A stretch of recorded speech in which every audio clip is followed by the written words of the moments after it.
I thought I'd witnessed every kind of HOA madness before, but Karen Whitmore quickly proved me wrong. As the self-declared president of the Sunset Ridge Homeowners Association, she had transformed what should have been community management into her personal fiefdom. What began as a simple disagreement over landscaping spiraled into her demanding that I cover her personal electric bill and even calling 911 when I refused. It all started 3 months ago when I moved into what I assumed would be a calm suburban neighborhood. The houses were beautiful, the sidewalks spotless, and the HOA dues seemed reasonable enough. What I didn't realize was that Karen had been running the association unchecked for 5 years, with the other board members long since abandoning any attempt to oppose her.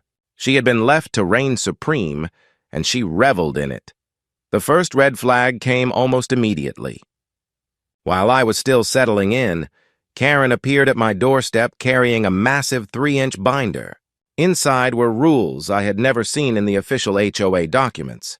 She stood there in her crisp khakis and perfectly tucked polo shirt, clutching her clipboard like a general preparing for inspection. Now, as you can see in Section 12.4, she said, flipping pages with mechanical precision, lawn care must be performed every Saturday between 8 a.m. and 10 a.m. No exceptions. I personally inspect each property on Sunday mornings to verify compliance. I frowned. The original HOA covenants only stated that yards should be maintained regularly, nothing about exact days or time slots. Karen's pleasant smile stiffened into something sharper.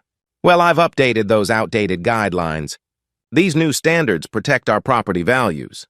That should have been my cue to start documenting everything, but I brushed it off, assuming I could handle one power-hungry neighbor. I couldn't have been more wrong. The real battle began when I hired a landscaping crew to install native plants in my yard. I had done my homework, secured permits from the city, cross-checked the HOA's official covenants, and confirmed that drought-resistant plants were allowed. The result was a vibrant garden of California poppies and lavender bushes, sustainable and fully compliant. Karen showed up the very next morning, red-faced and bristling with outrage. "What do you think you're doing?" she barked, stabbing her finger toward the garden. "Those plants are not on the approved list." I calmly stepped outside with the HOA documents in hand. According to the covenants, homeowners may plant any native drought-resistant species. These meet all the criteria. Her eyes flashed as she whipped out her ever-present clipboard. Those covenants are outdated. I've written updated landscaping rules that require prior approval. You'll need to rip these out and replace them with approved grass. "Show me where these rules were officially adopted by the board," I replied. Karen narrowed her eyes. "I am the board. I make the rules, and I'm telling you those plants have to go." In that moment, I understood exactly what I was up against. Someone who believed her title gave her absolute authority, even above the law. Over the following weeks, things spiraled fast.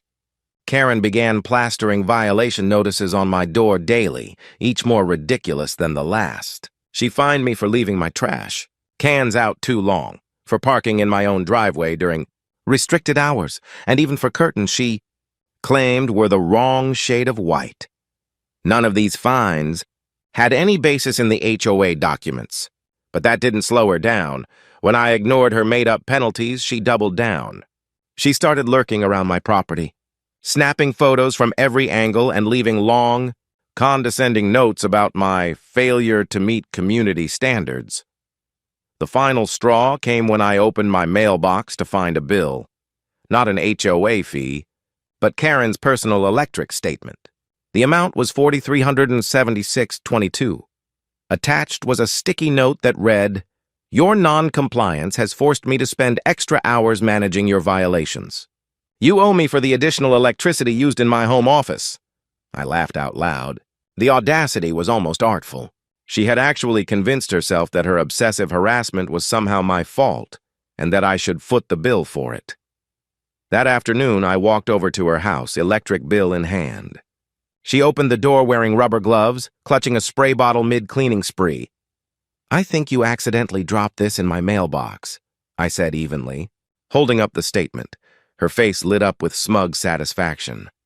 "Oh no, that's correct," Karen replied with unshakable confidence. her eyes glinting with self-righteous conviction. As I explained in my note, your constant violations have created additional work for me.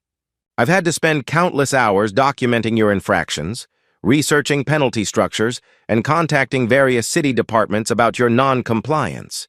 My electricity usage has increased significantly because of the time I've been forced to spend in my home office. I stared at her in disbelief, struggling to wrap my mind around the mental gymnastics required to come to that conclusion. Karen, you cannot charge homeowners for your personal utility bills. That's not how an HOA works. She waved off my protest, flipping to another page on her clipboard as though she were reading from a script. According to my calculations, you owe me for 3 months of increased electricity usage, plus a processing fee for the additional administrative burden. Payment is due within 10 business days, or I'll be forced to take legal action. I took a deep breath. I'm not paying your electric bill, I said firmly. This is harassment, and you need to stop. Karen's smug expression collapsed into icy fury. We'll see about that, she snapped before slamming the door in my face. I should have known she wouldn't let it go, but I still underestimated just how far she was willing to push her imaginary authority. 2 days later, I was working from home when the sound of sirens echoed down the street. My stomach tightened as a police cruiser pulled to a stop directly in front of my house. 2 officers stepped out and started up my walkway. Across the street, Karen practically burst out of her front door, bouncing with excitement as she hurried to join them, her face lit with triumphant satisfaction. I opened my door before they could knock. Good afternoon, officers. Is there a problem? The older officer, a composed man in his 50s, glanced at his notepad. We received a report regarding theft of services and refusal to pay legally mandated fees. The caller claims you owe money to the Homeowners Association and are refusing to pay. I looked past him at Karen, who was standing just behind the officers with her arms folded tightly across her chest, her smirk practically daring me to deny it. I'm current on all my HOA dues, I said calmly. In fact, my automatic payment went through last week.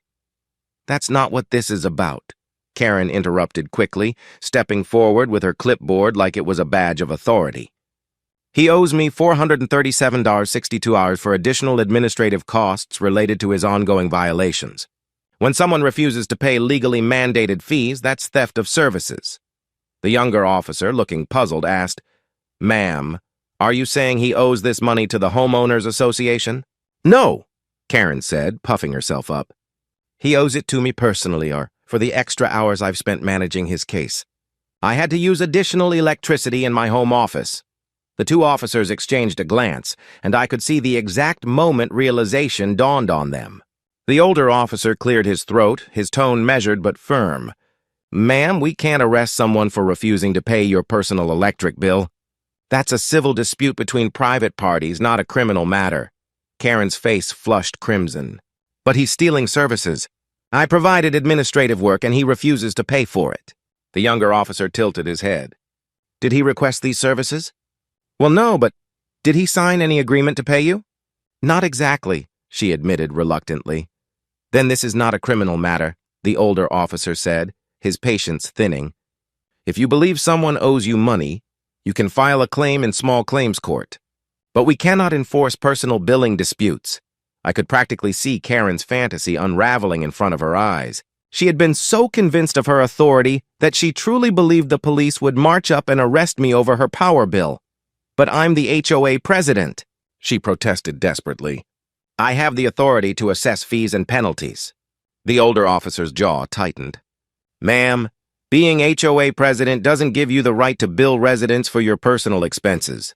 And if you continue to make false police reports, you could be charged with misuse of emergency services. With that, the officers turned and walked back to their car. Karen stayed rooted in my driveway, glaring at my house with a storm of rage and disbelief twisting across her face. She muttered furiously to herself before finally stomping back to her home. I hoped that would be the end of it. But humiliation only seemed to fuel Karen's obsession. Over the next week, she doubled down on her crusade against me. Violation notices began piling up faster than ever, sometimes 2 or 3 in a single day. The accusations grew even more absurd. Citations for aggressive landscaping, choices that intimidate neighbors, fines for non-approved outdoor furniture, and even a notice that my driveway's surface was reflecting sunlight in a disruptive and inconsiderate manner. It was clear Karen wasn't just enforcing rules anymore. She was inventing them out of thin air, determined to prove her power no matter how ridiculous she looked. The fines she concocted grew increasingly absurd.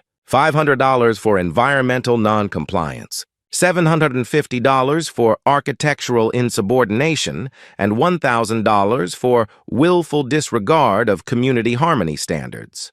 When I continued to ignore her fabricated penalties, Karen escalated to what she probably saw as her ultimate move, calling 911 once more, this time insisting I was destroying property values through malicious non-compliance and demanding my immediate arrest for grand theft of neighborhood equity.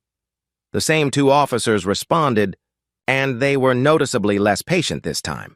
"Ma'am, this is the third time this month you've called about civil disputes with your neighbor," the older officer said sternly. Karen's indignation flared. "But he's causing thousands of dollars in damage to our property values." "That sounds like vandalism or destruction of property," the younger officer replied carefully. "Having plants you don't like is not vandalism, and property values are not something that can be stolen." That was the last straw. Karen had completely lost touch with reality, and her constant harassment was interfering with my ability to enjoy my own home. I had meticulously documented every violation notice, every fabricated fine, and every interaction we'd had. It was time to let her face real consequences. The following morning, I filed a formal complaint with the State Department of Real Estate, which oversees HOA operations. I also submitted a harassment complaint to the local police and sent a certified letter to every homeowner in the association, outlining Karen's unauthorized rule changes and attempts to collect personal payments from residents. The reaction was immediate and overwhelming. Many other homeowners admitted they'd quietly suffered under Karen's arbitrary rules and fines, but had been too intimidated to speak up. Once they realized they weren't alone, a revolt began. Within 2 weeks, enough homeowners had signed a petition, demanding an emergency board meeting and a vote of no confidence in Karen's leadership. The Department of Real Estate launched an investigation into her unauthorized rules and her attempts to collect personal fees. Meanwhile, the emergency board meeting took place on a Tuesday evening at the community center. Nearly every homeowner in the association attended. Karen arrived exuding confidence, clearly convinced she could talk her way out of trouble. "I don't understand why everyone is so upset," she began, standing at the front with her clipboard and binder in hand. "Everything I've done has been for the betterment of the community. These enhanced guidelines maintain our property values and uphold neighborhood standards." One by one, homeowners shared their stories. Mrs. Peterson from Oak Street had been fined $800 for insufficiently cheerful garden decorations. Mr. Rodriguez received violations for parking his work truck in his own driveway overnight. The Johnsons were cited simply for leaving their children's toys visible for more than 2 hours a day. With each account, Karen's face grew paler. She repeatedly interrupted to insist that her rules were necessary, but the more she defended herself, the more delusional she appeared. The final blow came when I stood and read aloud her outrageous electric bill demand, explaining how she had called 911 twice in an attempt to have me arrested for refusing to pay her personal utility costs. This, I explained, is what happens when someone loses sight of their actual authority. Karen had transformed HOA management into her personal power trip, and it was time for it to end. The vote was decisive. Karen was removed from the HOA board by a margin of 43-2, with only herself and her next-door neighbor, Mrs. Hartwell, voting in her favor, but the real consequences were just beginning. The Department of Real Estate's investigation found that Karen had violated multiple state regulations governing HOA operations. She had created unauthorized rules without proper board approval, attempted to collect personal fees, and misrepresented her authority to homeowners. The penalties were severe: a $15,000 fine for regulatory violations, plus an additional $5,000 for each homeowner who had paid her unauthorized fees.